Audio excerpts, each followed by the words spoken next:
নমস্কার, সুপ্রভাত। ভাগ্যবার্তায় আপনাদের সবাইকে স্বাগত।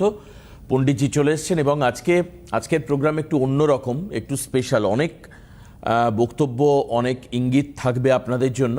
সঙ্গে মাথায় রাখবেন যে 16 তারিখে অমাবস্যা রয়েছে। সেই অমাবস্যাতেও কিন্তু পণ্ডিতজি একেবারে খোদ সাধন ক্ষেত্র তারাপীঠে উপস্থিত থাকবেন এবং তিনি যেরকমভাবে আগে কর্মকাণ্ড ছিল, সেখানে মহাযজ্ঞাদি ছিল, গ্রহদোষ প্রতিকারের নানান রকম প্রক্রিয়া এবং ঘটনাবহুল অবস্থান ছিল, সেটা কিন্তু থাকবে। তো কাজেই তার জন্য ইমিডিয়েট বুক করবেন। হাতে মাত্র মাঝখানে আর 14-15টা দিন মতো টাইম রয়েছে। কাজেই আমি ইন্ট্রোতে এই অংশটা বলে রাখলাম।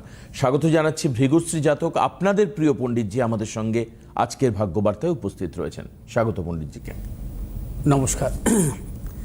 আজ থাকবে যেহেতু হনুমান জয়ন্তী, আজকে শাস্ত্রীয় ব্যাখ্যা একদম এবং কিছু উপাচারও বলবো। তারপর আজকে রাশিফল নিয়ে আলোচনা করব, গ্রহগত সন্নিবেশ। আজ হচ্ছে কৃষ্ণপক্ষের প্রতিপদ তিথি। আজ দিবা 1:52 পর্যন্ত থাকবে ধ্রুবযোগ, তারপর শুরু হবে ব্যাঘাত যোগ। আজকের গ্রহগত সন্নিবেশ অনুযায়ী রবি আজকে অবস্থান করবে মীন রাশির রেবতী নক্ষত্রে, চন্দ্র আজকে অবস্থান করবে কন্যা রাশির হস্তা নক্ষত্রে, আজ আবার চিত্রা নক্ষত্রে প্রবেশ করবে। মঙ্গল আজকে অবস্থান করবে কুম্ভ রাশির পূর্ব ভাদ্রপদ নক্ষত্র থেকে মীন রাশির পূর্ব ভাদ্রপদ নক্ষত্রে প্রবেশ করবে। বুধ আজকে অবস্থান করবে কুম্ভ রাশির পূর্ব ভাদ্রপদ নক্ষত্রে, বৃহস্পতি আজকে অবস্থান করবে মিথুন রাশির পূর্ণবসু নক্ষত্রে, শুক্র আজকে অবস্থান করবে মেষ রাশির অশ্বিনী নক্ষত্রে, শনি আজকে অবস্থান করবে মীন রাশির উত্তর ভাদ্রপদ নক্ষত্রে, রাহু আজকে অবস্থান করবে কুম্ভ রাশির শতবিশা নক্ষত্রে, কেতু আজকে অবস্থান করবে সিংহ রাশির মঘা নক্ষত্রে। আজকের গ্রহগত সন্নিবেশ অনুযায়ী আজ হচ্ছে চিত্রা নক্ষত্র। চিত্রা নক্ষত্রে জন্মগ্রহণকারী জাতক জাতিকারা জীবনে উদ্যমী হন, অত্যন্ত সাহসী হন। তারা বিদ্বান, বুদ্ধিমান, প্রশাসনিক কর্মে তারা জীবনে সাফল্য পায়। ক্রিয়েটিভ জগতে, মূলত খেলাধুলার জগতে তাদের কিন্তু প্রবল সাফল্য আসে। আজ মঙ্গল মীন রাশিতে প্রবেশ করবে, থাকবে 11ই মে পর্যন্ত। অর্থাৎ মীন রাশিতে মঙ্গলের অবস্থান থাকবে, অর্থাৎ শনি মঙ্গলের সহাবস্থান থাকবে 11ই মে পর্যন্ত। মূলত শনি এবং মঙ্গলের সহাবস্থান অত্যন্ত অশুভ। কালপুরুষের দুস্থানগতভাবে, অর্থাৎ দ্বাদশভাবে এই শনি মঙ্গলের সহাবস্থান কিন্তু মোটেই শুভকর নয়। বিশেষ করে 6ই এপ্রিল থেকে 24শে এপ্রিল, কারণ এই সময়টা মঙ্গল শনির নক্ষত্রে উত্তর ভাদ্রপদ নক্ষত্রে থাকবে। অর্থাৎ শনি যুক্ত শনির নক্ষত্রে অবস্থান করবে 6ই এপ্রিল থেকে 24শে এপ্রিল পর্যন্ত। কি হতে পারে এই সময়? এই সময় হচ্ছে কিছু কিছু রাশির জাতক জাতিকাদের প্রতিকূলতা আসতে পারে, কারণ শনি মঙ্গলের সহাবস্থানকে প্রবল বীজদোষ বলা হয়। মূলত শনি মঙ্গল যদি কখনো কোনো জাতক জাতিকার জন্মছকে থাকে, সেটা কেন্দ্রভাবেই হোক, দুস্থানগতভাবেই হোক বা ত্রিকোণভাবেই হোক, সেটা কখনো শুভ নয়। কারণ শনি মঙ্গলের সহাবস্থান থাকলে তার জীবনে নানা রকম ঝঞ্ঝাট আসে। শারীরিক বড় সমস্যা, মানসিক প্রতিকূলতা, রক্তক্ষরণ, অস্ত্রোপচারজনিত সমস্যা তার জীবনে একাধিকবার আসবে। এবং দুর্ঘটনাজনিত সমস্যা, মামলা মোকদ্দমা জাতীয় সমস্যা। এই যে শনি মঙ্গলের যে সহাবস্থান ঘটবে, সেটা আমাদের দেশের পক্ষে শুভ নয় বা আন্তর্জাতিক ক্ষেত্রে অশুভ। আমি সেটাই আরো বিশেষ করে, রক্তারক্তি, হানাহানি, যুদ্ধ, প্রাকৃতিক বিপর্যয়, লোকক্ষয়। 6 থেকে আপনি বলছেন 6 থেকে 24 এই সময়টা হচ্ছে, যেহেতু মঙ্গল শনির নক্ষত্রে থাকবে, অশুভ, কিন্তু সমস্যা থাকবে 11ই মে পর্যন্ত। 11ই মে পর্যন্ত সেটা আমি কিন্তু ভালো পাচ্ছি না। অর্থাৎ আমাদের দেশে 5টি রাজ্যে আবার ভোট আছে, নানা রকম হানাহানি, হিংসা, রক্তক্ষয় তো চলবেই 11ই মে পর্যন্ত। এবং তার পাশাপাশি আন্তর্জাতিক স্তরেও কিন্তু নানা রকম সমস্যা আসবে এই সময়টা। মানে এই সময়টা আমাদের মোটেই কিন্তু শুভ নয়। বুঝতে পারছি, শনি মঙ্গলের হ্যাঁ, যোগের 11ই মের পরে মঙ্গল আবার মেষ রাশিতে যাবে, সেটাও খারাপ, কারণ দ্বাদশ সম্পর্কযুক্ত শনি মঙ্গলও শুভ নয়। আচ্ছা। শনি মঙ্গলের অবস্থান দ্বাদশ সম্পর্কযুক্ত খারাপ, কিন্তু যেহেতু মঙ্গল মেষ রাশিতে নিজের ঘর, নিজে ওই ঘরের অধিপতি, আচ্ছা, সেক্ষেত্রে সমস্যা কম আসতে পারে, খানিকটা প্রবলেম। হ্যাঁ, কিন্তু শনি মঙ্গলের দ্বাদশ সম্পর্কও কিন্তু ভালো দেয় না। এই যে শনি মঙ্গলের যে সহাবস্থানের ক্ষেত্রে কিছু কিছু রাশির কিছু প্রতিকূলতা আসতে পারে, তাদের মানসিক ঝঞ্ঝাট, শারীরিক বিড়ম্বনা বা তাদের অর্থ নাশ, নানা রকম সমস্যা, বা পারিবারিক দিক থেকে নানা রকম সমস্যা, যেমন মীন রাশি, মেষ রাশি, কর্কট রাশি, সিংহ রাশির পক্ষে একদমই ভালো নয়, কন্যা রাশির পক্ষে কিছু প্রতিকূলতা আসবে, এবং ধনু রাশি, এই রাশিগুলোর পক্ষে কিন্তু নানা রকম প্রতিকূলতা আসতে পারে, সতর্কতা অবলম্বন করতে হবে। আচ্ছা, এবার আসবো আজকের গ্রহগত সন্নিবেশ অনুযায়ী মূলত রাশিফল। মেষ রাশির জাতক জাতিকাদের ক্ষেত্রে আজকের দিনটি শুভ নয়, নানা রকম প্রতিকূলতা, অর্থনাশ, গুপ্ত সত্য বৃদ্ধি। শুভ দিক দক্ষিণ পূর্ব দিক, শুভ রং লাল এবং হলুদ। 1 সংখ্যার জাতক জাতিকার ক্ষেত্রে শুভ, 2 সংখ্যার জাতক জাতিকার ক্ষেত্রে অশুভ। বিশ্বরাশির জাতক জাতিকার ক্ষেত্রে আজকের দিনটি শুভ, অর্থ লাভ, কর্মক্ষেত্র সুনাম বৃদ্ধি, পদোন্নতি, সন্তানের সাফল্য, দূরযাত্রার ক্ষেত্রে সাফল্য। বিশ্বরাশির জাতক জাতিকার ব্যবসায়ীদের ক্ষেত্রে শুভ, শুভ দিক উত্তর এবং পশ্চিম দিক, শুভ রং সাদা এবং হলুদ। আজ 4 সংখ্যার জাতক জাতিকার ক্ষেত্রে শুভ, 5 সংখ্যার জাতক জাতিকার ক্ষেত্রে অশুভ। মিথুন রাশি জাতক জাতিকাদের ক্ষেত্রে আজকের দিনটি নানাবিধ সাফল্যের যোগ। মিথুন রাশি জাতক জাতিকাদের অর্থ লাভ, কর্মক্ষেত্র সাফল্য, ব্যবসা ক্ষেত্রে সাফল্য। মিথুন রাশি জাতক জাতিকা যারা পেশাগত যুক্ত ব্যবসার সাথে যুক্ত, তাদের ক্ষেত্রে সাফল্য। শুভ দিক উত্তর পশ্চিম, শুভ রং সবুজ এবং হলুদ। আজ 8 সংখ্যার জাতক জাতিকাদের ক্ষেত্রে শুভ, 9 সংখ্যার জাতক জাতিকাদের ক্ষেত্রে অশুভ। কর্কট রাশি জাতক জাতিকাদের ক্ষেত্রে আজকের দিনটি নানাবিধ প্রতিকূলতা, সর্বক্ষেত্রে সতর্কতা অবলম্বন করবেন। শারীরিক মানসিক প্রতিকূলতা, অর্থ ক্ষতি, এবং ব্যবসায়ীদের ক্ষেত্রে সতর্কতা অবলম্বন করবেন। শুভ দিক আপনাদের পশ্চিম দিক এবং দক্ষিণ দিক, শুভ রং সাদা এবং লাল। 9 সংখ্যার জাতক জাতিকাদের ক্ষেত্রে শুভ এবং 7 সংখ্যার জাতক জাতিকাদের ক্ষেত্রে অশুভ। সিংহ রাশি জাতক জাতিকাদের ক্ষেত্রে আজকের দিনটি অর্থ লাভের যোগ, কর্মক্ষেত্র কিছু কিছু সুনাম বৃদ্ধি, পদোন্নতি। সিংহ রাশি ব্যবসায়ীদের ক্ষেত্রে নানাবিধ সাফল্যের যোগ আছে। আজ আপনারা যে কোনো শুভ কাজের ক্ষেত্রে দক্ষিণ এবং পূর্ব দিকে অগ্রসর হবে, সাফল্য। শুভ রং লাল এবং হলুদ। আজ 1 সংখ্যার জাতক জাতকের ক্ষেত্রে শুভ এবং 4 সংখ্যার জাতক জাতকের ক্ষেত্রে অশুভ। কন্যা রাশি জাতক জাতিকাদের ক্ষেত্রে আজকের দিনটি নানাবিধ প্রতিকূলতা, অর্থনৈতিক উন্নতির ক্ষেত্রে ব্যাহত হতে পারে, প্রিয়জনের সাথে মতানৈক্য, গুপ্ত সত্য বৃদ্ধি হতে পারে, এবং কন্যা রাশি জাতক জাতিকা আজকের দিনটি সর্বক্ষেত্রে ভেবেচিন্তে অগ্রসর হবেন। শুভ দিক আপনাদের পূর্ব দিক এবং উত্তর দিক, শুভ রং সবুজ এবং হলুদ।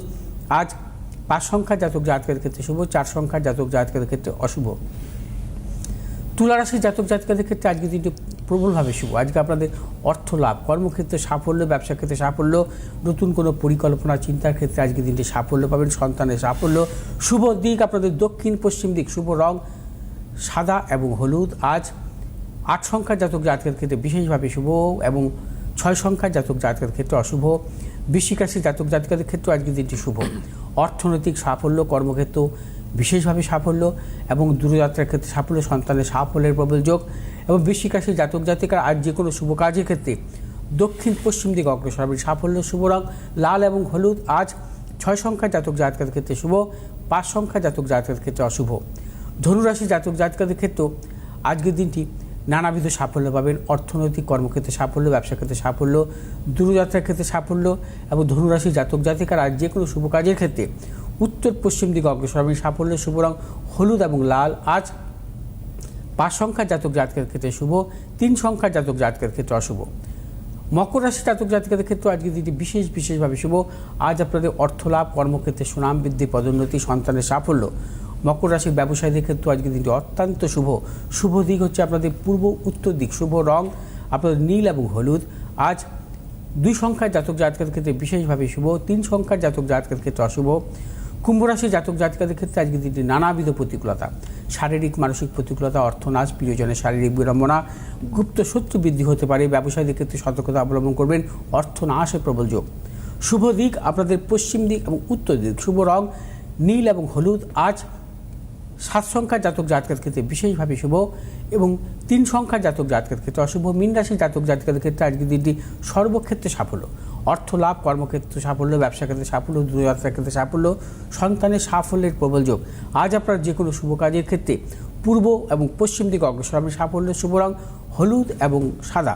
আজ 4 সংখ্যার জাতক জাতকের ক্ষেত্রে বিশেষভাবে শুভ এবং 6 সংখ্যার জাতক জাতকের ক্ষেত্রে অশুভ। কেউ আছেন? হ্যাঁ, একজন ফোনে রয়েছেন। হ্যালো, কে আছেন ফোনে? হ্যালো, আমি জলপাইগুড়ি থেকে মৌমিতা গুহ বলছিলাম। জলপাইগুড়ি থেকে মৌমিতা গুহ। বেশ, কার সম্পর্কে জানবেন মৌমিতা দি? আমার নিজের সম্পর্কে। বলুন, আপনার ডেট অফ বার্থ বলুন। 15/3/1982। 15/3/1982। আচ্ছা, টাইম বলুন। সকাল 8:10। সকাল 8:10। জন্মস্থান? জলপাইগুড়ি। জলপাইগুড়ি। বেশ,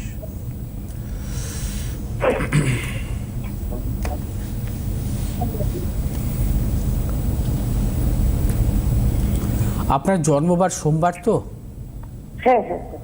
আপনার মেষ লগ্ন, বৃশ্চিক রাশি, বিশাখা নক্ষত্র, দেবাড়িঘর, এগুলো তো আপনি জানতেন? হ্যাঁ হ্যাঁ স্যার, হ্যাঁ। আচ্ছা আচ্ছা, ঠিক আছে। এবার আমি একটু আপনার জন্মছকে আসছি।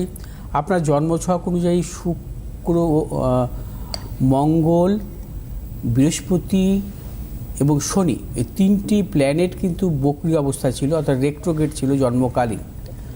আচ্ছা, এবার জন্মছক অনুযায়ী আপনার মেষ লগ্ন, লগ্নের চতুর্থপতি কারক গ্রহ হচ্ছে চন্দ্র, নিচস্থ অষ্টমভাবে অবস্থান করছে। রবি হচ্ছে আপনার পঞ্চমপতি কারক গ্রহ, দ্বাদশভাবে অবস্থান করছে, অর্থাৎ দুস্থানগত অবস্থায় আছে। শনি মঙ্গলের সহাবস্থান আছে ষষ্ঠভাবে। আর সপ্তমপতি কারক গ্রহ হচ্ছে আপনার জন্মছকের দশমভাবে অবস্থান করছে। আর ভাগ্যভাবে কেতু এবং অবস্থান। এবার একটু বর্তমান মহাদশাটা আমি দেখে নিচ্ছি, কারণ আপনার জন্মছক অনুযায়ী দশমপতি কারক গ্রহ এবং লগ্নপতি কারক গ্রহর হচ্ছে সহাবস্থান ষষ্ঠভাবে। শনি মঙ্গলের এই সহাবস্থান ষষ্ঠভাবে কিন্তু ভালো নয়। এতে কি হয়, জীবনে নানা রকম মানসিক প্রতিকূলতা আসে এবং শারীরিক ক্ষেত্রে কিছু বিড়ম্বনাও আসে। এখন আপনার কেতুর দশা চলছে, এই জুলাই মাস পর্যন্ত কেতুর দশা। জুলাই মাসের পর আপনার শুক্রের মহাদশা শুরু হবে, অর্থাৎ 2026-এর এই জুলাইয়ের পর। কেতুর মহাদশাটা কিন্তু আপনি সেভাবে ভালো পাননি, নানাবিধ প্রতিকূলতা ছিল, শারীরিক মানসিক প্রতিকূলতা, পারিবারিক জীবনেও সমস্যা, দাম্পত্য জীবনে কিছু কিছু প্রতিকূলতা। এছাড়াও আপনার জন্মছক অনুযায়ী যেহেতু চতুর্থ ভাবপতি, চতুর্থ হচ্ছে সুখ এবং চন্দ্র হচ্ছে সুখকারক গ্রহ, চতুর্থ প্রতি কারক গ্রহ চন্দ্র নিচস্থ এবং দুস্থানগত, এবং আপনার জীবনে কিন্তু এই সময়টা প্রচণ্ডভাবে সুখ নষ্ট হয়েছে। হ্যাঁ, 26 সালের জুলাইয়ের পর থেকে কিছু মানে শুক্রের মহাদশায় ধীরে ধীরে কিন্তু আপনার সাফল্য আসবে। এবার আপনার কি প্রশ্ন আছে বলুন। মানে আপনার এই কন্ডিশনগুলো বলুন, আসলে কি কারণের জন্য, কোন প্রবলেমে ফোন করেছেন? ভৃগুদা বলছেন আপনার সুখ নষ্ট হবে, পারিবারিক শান্তি। হ্যাঁ, বলুন বলুন বলুন। হ্যাঁ, পারিবারিক দিকে নিয়ে একদমই ঠিক বলেছেন। আমার অ্যাকচুয়ালি ডিভোর্স হয়েও গেছে। মানে খুব অল্প সময়ের মধ্যেই ম্যারেজ, একটা অল্প সময় 3 মাসের মধ্যেই আমার মানে সেপারেশন হয়ে যায়, তারপরে আমার ডিভোর্স হয়ে গেছে। তো এই একটা কোশ্চেন যে বাড়ি থেকে তো আবার দেখাশোনা করছে, সেক্ষেত্রে মানে আবার আগানোটা ঠিক হবে কিনা, আর হচ্ছে মানে যোগ আছে কিনা বিয়ের কোনো। আর সেকেন্ড কোশ্চেন যেটা আমার, আমি একটা জায়গায় কন্ট্রাকচুয়ালি জব করছি, কিন্তু মানে ওখানে স্যালারি স্ট্রাকচার বা সেরকম না, তো সেটাই কি কোনো বেটার কিছু হওয়ার চান্স আছে? হ্যাঁ, আপনার দুটো প্রশ্নের আমি উত্তর দেব। আপনার প্রথমে কর্মের জায়গাটা আমি বলছি। আপনার কর্মপতি কারক গ্রহ হচ্ছে শনি। প্রথমেই বলেছি যে শনি মঙ্গলের সহাবস্থান ভালো হয় না। শনি হচ্ছে আপনার কর্মপতি। শনি যেহেতু মঙ্গলযুক্ত অবস্থা আছে, অর্থাৎ কি হয়, কর্মের জায়গাটা ওনাকে নষ্ট করে দিল শনি মঙ্গলের সহাবস্থানের জন্য। অর্থাৎ এই শুক্রের মহাদশা যখন শুরু হবে 26 সালের জুলাই থেকে, হ্যাঁ, এই কামিং জুলাই মাস থেকে শুক্রের মহাদশায় কর্মের জায়গাটা কিছু ভালো পাবেন আপনি। ঠিক আছে, কারণ হচ্ছে কর্মস্থানেই আপনার শুক্র বসে আছে। শুক্র আপনার অবস্থান করছে কর্মভাবে, অর্থাৎ কর্মভাবে অবস্থানকারী গ্রহের দশা অন্তর্দশায় জাতক জাতিকার কর্মে সাফল্য দেয় জ্যোতিষশাস্ত্র অনুযায়ী। অর্থাৎ আপনার শুক্রের মহাদশা শুরু হচ্ছে, শুক্র হচ্ছে আপনার এই 26 সালের জুলাই থেকে আপনি কর্মের জায়গাটা খুব ভালো পাবেন, এক। আর 2 নম্বর হচ্ছে আপনার বিবাহ নিয়ে প্রশ্ন। দেখুন, শুক্র হচ্ছে আপনার সপ্তম প্রতি কারক গ্রহ, সপ্তম হচ্ছে বিবাহ। এই সপ্তম প্রতি কারক গ্রহেরই দশা অন্তর্দশা শুরু হবে এই জুলাই মাস থেকে। অর্থাৎ আপনার বিবাহের ব্যাপারে যে চিন্তা ভাবনা করেছেন বা দেখাশোনা করছেন সেটা হচ্ছে আপনার ফলপ্রসূ হবে এই জুলাই মাস থেকে। আমার কথা বুঝতে পেরেছেন? আপনি দেখাশোনা করুন। আমার যে আপনার জন্মছক অনুযায়ী যেটা আমি পেয়েছি, আমার দৃঢ় বিশ্বাস আপনার সেকেন্ড ম্যারেজ আপনি ভালো থাকবেন, সুখে থাকবেন। এর জন্য কোনো প্রতিকারের প্রয়োজন নেই, তাই 100%। কারণ এই শুক্রের মহাদশা ওনার কর্মের জায়গা ভালো দেবে, এবং শুক্রের এই মহাদশা শুরু হবে এটা বিবাহের ক্ষেত্রে ভালো দেবে। কারণ শুক্র হচ্ছে ওনার জন্মছকে পাপগ্রহ মধ্যগত নেই, হ্যাঁ, শুক্র শুভ অবস্থায় আছে, এবং শুক্র হচ্ছে ওনার জন্মছকে কোনো পাপগ্রহ যুক্ত অবস্থা নেই। শুক্র হচ্ছে সপ্তম প্রতিকারক গ্রহ, শুক্র কর্মভাবে বসে আছে, কর্মের জায়গাটাও দেখবে, শুক্র বিবাহের জায়গাটাও দেখবে। এবার একটা প্রশ্ন করব। হ্যাঁ, বলুন। ওনার আগের না, দাঁড়ান একটা মিনিট, আপনার হয়ে একটা প্রশ্ন করছি। ওনার আগের জায়গাটা খারাপ হলো কেন? মানে এটা কি হিসাবে কি বলবেন, মানে এর ব্যাখ্যাটা কি দেবেন? হ্যাঁ, আচ্ছা, এটা হচ্ছে মূল কারণ হচ্ছে ওনার জন্মছক অনুযায়ী শনি মঙ্গলের যে সহাবস্থানটা ছিল দুস্থানগত অবস্থায়, হ্যাঁ, এটা হচ্ছে মূল কারণ। আর 2 নম্বর হচ্ছে কেতুর মহাদশা। ওই সময়ে বিয়ে হয়েছে। দেখুন, মানুষের জীবনে তো ভালো ছকও থাকে, হ্যাঁ, ভালো জীবনে কি খারাপ আসে না? আসে তো আসে। যারা দেশের ধরুন খুব ভালো শিল্পপতি বলুন, যারা আজকে মন্ত্রিত্ব ভালো জায়গায় আছে, তাদের জীবনে কি সমস্যা আসে না? তাদের অধঃপতন ঘটে না, জীবনে পদস্খলন ঘটে না? এগুলো কি যোগের জন্য? এই হচ্ছে সময়ের জন্য। আমার তো মানে আমি এই বয়স অব্দি আমার তো ভালো দিন কোনোদিনই দেখলাম না। ওই তো আপনার জন্য তো ভালোর কথা বললেন। আপনার যদি মনে হয় পণ্ডিতজির সঙ্গে দেখা করবেন, তাহলে আপনি ডেফিনেটলি বসে আমার মনে হয় আলাদা করে জীবন নিয়ে একটু আলোচনা করুন। দেখুন, একটা কথা বলবো, 2 তারিখে বুক করেছি। আচ্ছা আচ্ছা, মে মাসে আমি শিলিগুড়ি চেম্বারে বুক করেছি। একদম আসবেন, কারণ এই যে আপনার জীবনের যে শুরু, ঈশ্বর দেখুন সব ভালো জিনিস একসঙ্গে সংযোগ করে। জুলাই থেকে ভৃগুদা বলছেন আপনার ভালো যোগ, আপনি দেখুন ঠিক মে মাসেই একজন ভালো মানুষের সহচর্যে আসতে চলেছেন। আপনাকে প্রপার গাইডলাইন দেওয়া, কি করতে হবে না করতে, এবং কি করলে বিপদ আর আসবে না। কারণ দেখুন, আপনি তো এখন বিপদ দেখলে ভয় পাবেন, বলে না যে ঘর পোড়া গরু সিঁদুরে মেঘ দেখলে ভয় পায়। তো কাজেই সেই বিপদগুলো যাতে না আসে, আপনি মানসিকভাবে যাতে স্ট্রং থাকতে পারেন, সেই জন্য আপনি ভৃগুদার কাছে আসুন।